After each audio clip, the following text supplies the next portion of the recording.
안녕하세요. 부동산 전문 기자입니다. 2025년 7월부터 시행된 대출 규제로 전세자금 대출과 매매 시장이 완전히 바뀌었는데요. 정말 많은 분들이 궁금해하고 계실 것 같아요. 오늘 가장 궁금한 질문들을 직접 답변해 주신다고요? 맞습니다.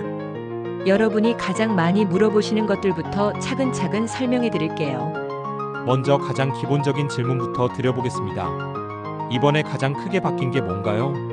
네, 가장 큰 변화는 갭 투자 완전 금지입니다.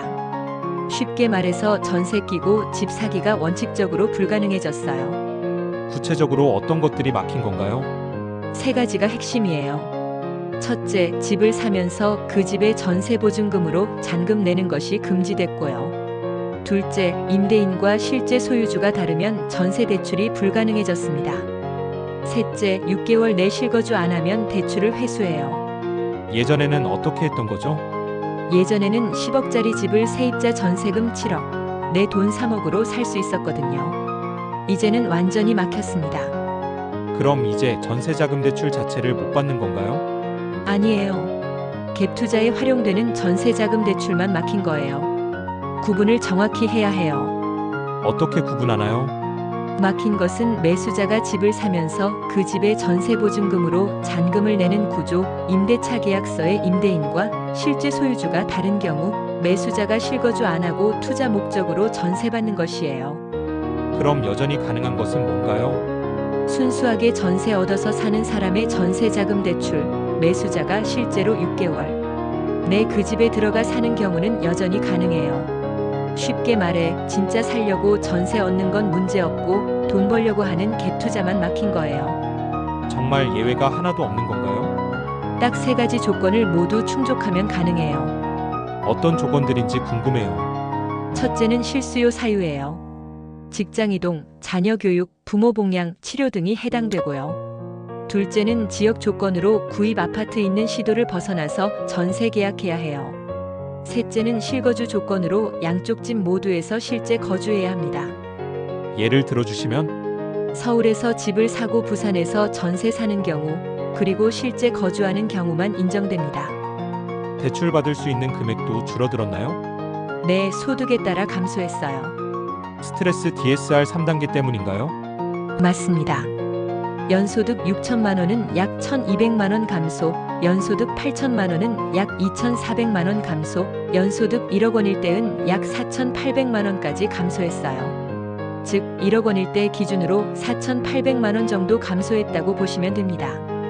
다른 제한들도 있나요? 네, 주택담보대출 최대 6억 원, 전세대출 보증비율 90%에서 80%로, 신용대출은 연소득 이내로 제한됐습니다. 시기가 중요할 것 같은데 지금 계약하면 언제부터 적용되는 건가요? 7월 중순부터 적용돼요. 기존 계약은 어떻게 되나요? 기존 계약 보호 대상은 7월 이전 매매 계약 완료, 7월 이전 전세 계약 완료, 7월 이전 대출 신청 접수 완료한 경우예요. 이 경우 기존 규정으로 진행 가능합니다. 7월 이후 계약은요? 7월 이후 계약은 새 규정이 적용돼요. 신혼부부나 청년들은 어떤가요? 혜택이 있을까요? 갭 투자는 누구든 예외 없어요. 신혼부부든 청년이든 똑같다는 건가요? 네, 갭 투자 목적이면 똑같이 적용됩니다. 나이, 결혼 여부 상관없고 실거주 목적인지만 중요해요. 6개월 이내 전입 의무도 동일합니다. 그럼 혜택은 없는 건가요? 대신 혜택이 늘어난 것들이 있어요. 신생아 특례 대출은 소득 요건이 1억 3천에서 2억 5천으로 청년 버팀목 전세 대출도 조건이 완화됐어요. 하지만 이 모든 것도 실거주가 전제예요.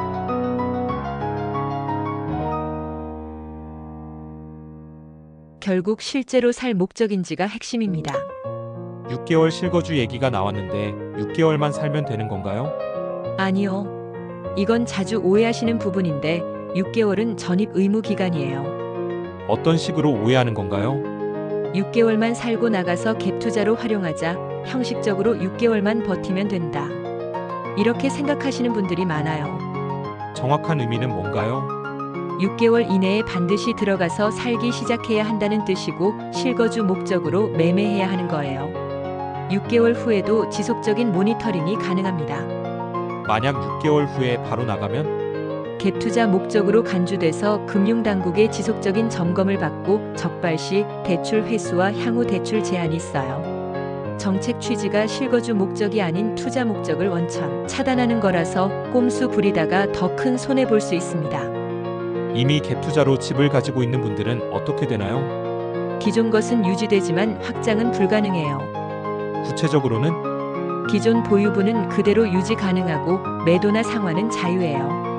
하지만 앞으로는 추가 갭 투자가 완전 차단되고 기존 방식으로 늘리기는 불가능합니다. 그럼 다른 우회 방법이 있을까요? 불법 우회는 사기죄 위험이 있어요. 어떤 걸 시도하는 분들이 있나요? 일부에서 가족명의 활용, 허위 서류 작성, 계약서 조작 등을 시도하는데 모두 불법이에요. 적발되면 사기죄 고발, 대출 전액 상환, 향후 금융거래 제한 등이 있어요. 정당한 실수요로만 접근하세요. 그럼 순수하게 전세만 얻으려는 분들은 어떤가요? 순수 전세 목적이면 기존과 거의 동일해요. 자격 조건은 전세 얻어서 살려는 분들은 큰 변화 없습니다. 정부 대출에서 버팀목 전세 자금 대출을 하는 경우는 무주택 세대주이며 소득 구간은 청년 5천만 원, 일반은 6천만 원, 신혼가구는 7,500만 원, 그리고 두 자녀 이상인 경우는 6천만 원 이하, 주택 규모는 85이 이하 주택이면 돼요. 부부인 경우는 합산인가요? 네, 그렇습니다. 달라진 점은 보증 비율이 90%에서 80%로 줄어서 10% 더 부담해야 하고 총량제로 은행별 조기 마감이 있어요. 주의할 점은 임대차 계약서에서 임대인과 실제 소유주를 확인하고 갭 투자 의심받지 않도록 순수 거주 목적을 명확히 해야 해요. 갭 투자로 집 사려던 분들은 어떻게 해야 할까요? 전략을 완전히 바꿔야 해요. 포기해야 할 것들은 전세 보증금으로 잔금 내는 방식, 실거주 안 하고 투자만 하는 계획, 적은 자기 자금으로 여러 채 사기는 포기해야 해요. 새로운 전략은 자기 자금을 대폭 늘리고 실제 거주할 집, 한 채만 집중, 6개월 이내 전입 각오하고 매매하는 거예요. 현실적인 선택지는 예산 범위를 대폭 축소하거나 지방이나 외곽 지역을 고려하거나 매매 대신 전세로 거주 후 나중에 매매하는 방법이 있어요. 은행마다 상황이 다른가요? 총량제 때문에 은행별 상황이 달라요. 현재 상황은 전체 대출 총량이 50% 감축됐고 은행별로 조기 마감되고 있어요. 실시간으로 상황이 변화하고 있습니다. 어떻게 대응해야 하나요? 여러 은행에 동시 접촉하고 수시로 상황을 확인하고 대안은행을 준비해 두는 게 좋아요. 마지막으로 핵심만 정리해 주시면 네, 핵심 정리를 해드릴게요.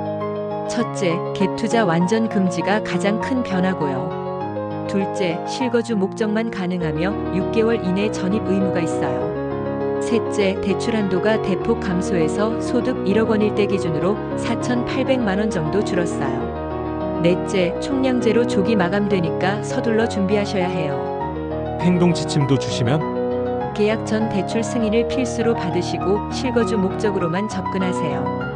충분한 자기 자금을 확보하고 최신 정보를 지속 확인하는 게 중요합니다. 마지막 한 말씀 중요한 것은 정확한 정보를 바탕으로 미리 준비하는 겁니다. 더 궁금한 점은 댓글로 남겨주시고 도움이 되셨다면 좋아요와 구독 부탁드려요. 다음 영상도 기대해도 될까요? 네, 다음 영상에서는 실제 대출 신청 과정을 단계별로 보여드리겠습니다. 그럼 오늘도 성공적인 부동산 준비되세요. 본 내용은 2025년 7월 4일 기준으로 작성되었으며 대출 정책은 수시로 변경될 수 있습니다. 실제 대출 신청 전 반드시 해당 금융기관 및 정부 정책을 최신 확인하시기 바랍니다. 잘못된 정보로 인한 손실에 대해서는 책임지지 않습니다.